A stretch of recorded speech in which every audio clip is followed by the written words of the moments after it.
The season only ended a day ago at the hands of the Tampa Bay Buccaneers in the wild card round of the NFL playoffs. And the question already exists.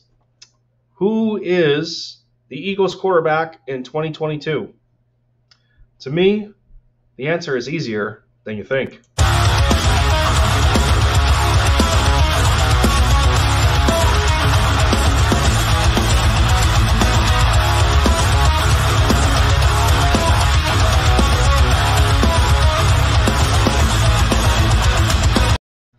Yes, let's go, everybody.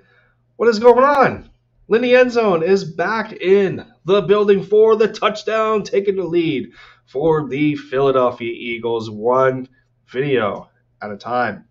And while I haven't been lately, I'm still dropping buckets for the Dallas Mavericks, and that's not the here nor there. I gotta drop a video at some point just to explain the situation of the lack of content on that. But let us get to the task at hand. And well, if you like the diversity of fandom that I bring to the table, love to have you a part of the Endzone fam. And the easiest way to do that is to hit the subscribe button. Likes also improve the algorithm, gets my content out there to other Bird brothers and sisters and MFFLs alike. And well, if you're already subscribed, the notification bell lets you know when I drop my next piece on the channel. Jalen Hurts in his, now let me open my phone back up here because I had a calculation.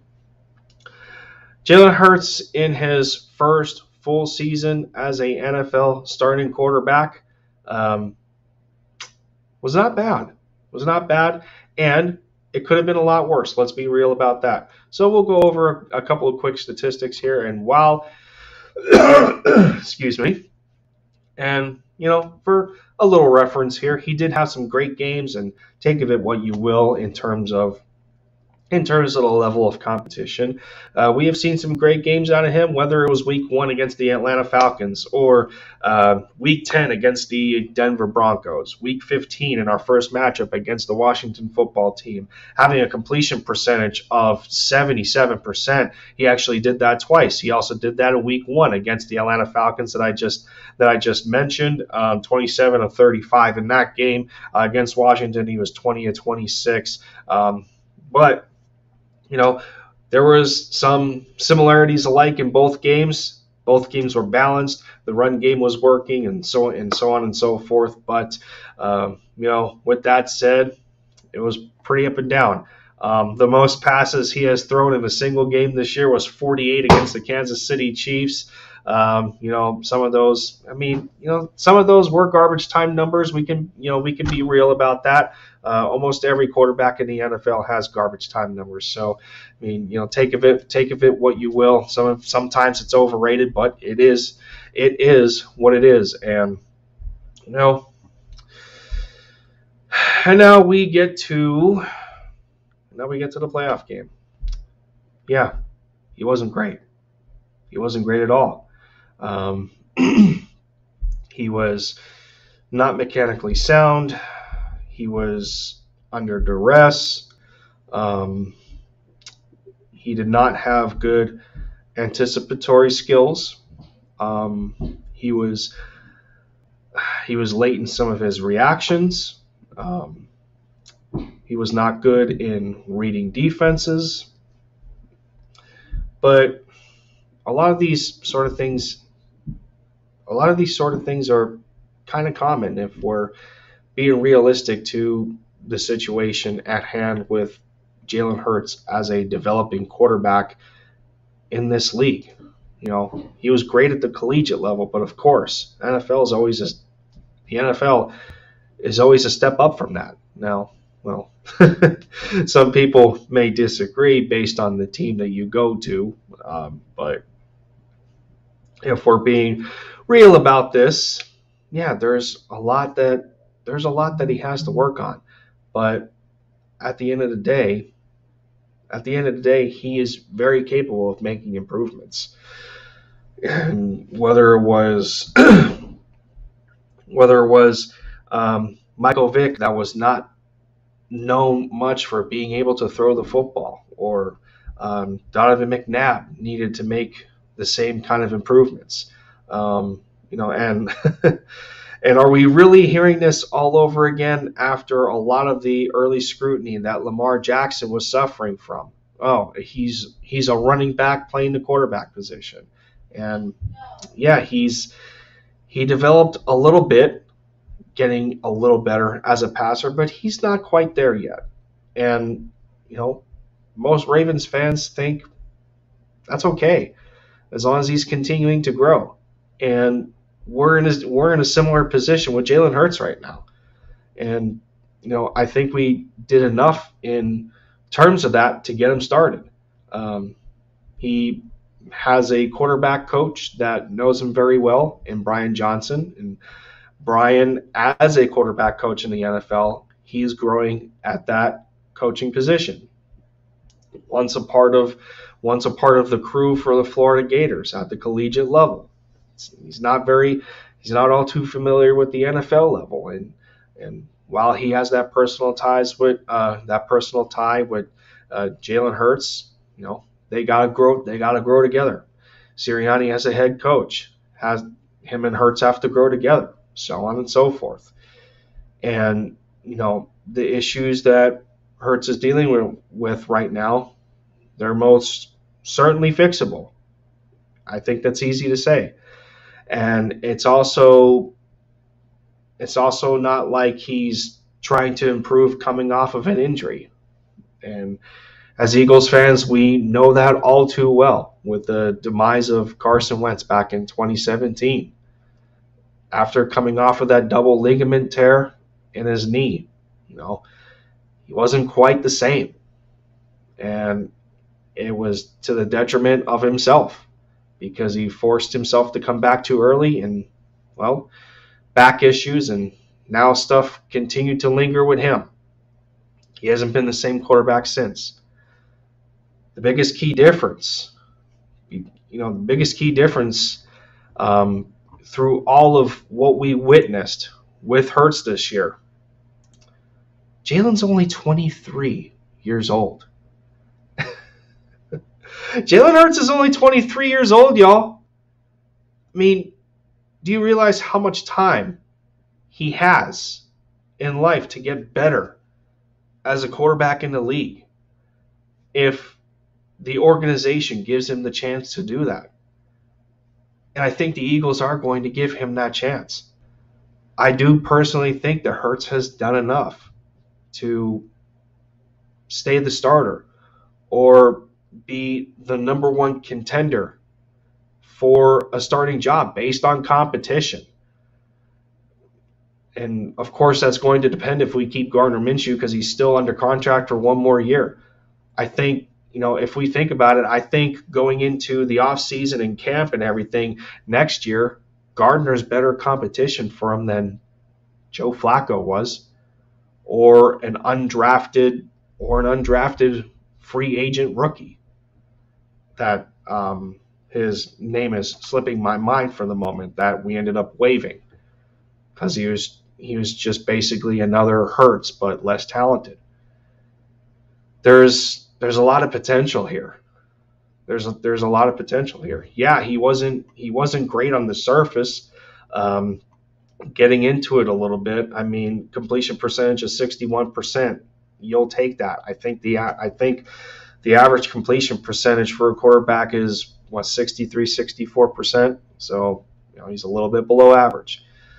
Didn't throw the ball up and down the field very much. He only had 3,144 passing yards, 16 touchdowns to 9 interceptions. It's not a great ratio, but I would have to imagine that's a little above average. QBR, 49, just below average. Passer rating, just below average. He's close. He's close to where we need him to be. And it's only up to him. It's only up to this coaching staff to work on the things that he's not necessarily good at. how do you help a quarterback that doesn't necessarily have a lot of arm strength? You set up a quick passing game. Stuff in front of them. Take what the defense gives you. Simplicity. There's a lot of things that you can do on the surface in terms of improvement that way. And um, one last thing that I'll bring up is what I had in terms of predictions for him, and they line up pretty well. Predictions lined up pretty well. Of course, I wasn't completely correct, but I was pretty darn close. He finished the year. And you can reference my prediction video, but getting into that quickly here before we close out, I did think that he would have about 4,100 all-purpose yards. He finished with 3,928. I thought that he would have a total touchdown number of anywhere from 29 to 33. He finished with 26, with that being 16 passing to 10 rushing. And I thought he would have anywhere from 9 to 11 interceptions, and he finished with 9. But of course, it's the negative quality of those interceptions instead of the quantity in this case. Because if you look at interceptions, if you look at the interceptions on the surface, I mean, you don't know if it was a bad throw or it was just the fact that the receiver did not have good hands and it was a tipped pass. So, I mean, you have to really go back and see what caused those interceptions, whose fault it was, and so on and so forth. But if I had to give a overall evaluation on how Hurts did and where I feel he's going as an NFL quarterback, I'd have to say, considering the circumstance, he's off to a good start. He is off to a good start if we're being honest. And going into an offseason where at least almost half of the league's teams are also going to be looking for a quarterback. The Saints are going to be looking for a quarterback. The Broncos, the Giants, possibly, the Washington football team. Just naming teams off the top of my head that are going to possibly be in search of a quarterback. And I don't think it would be a good idea for the Eagles to be in that category.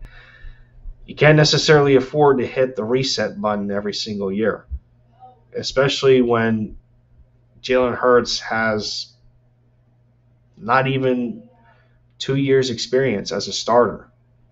There's a lot of growth to be had.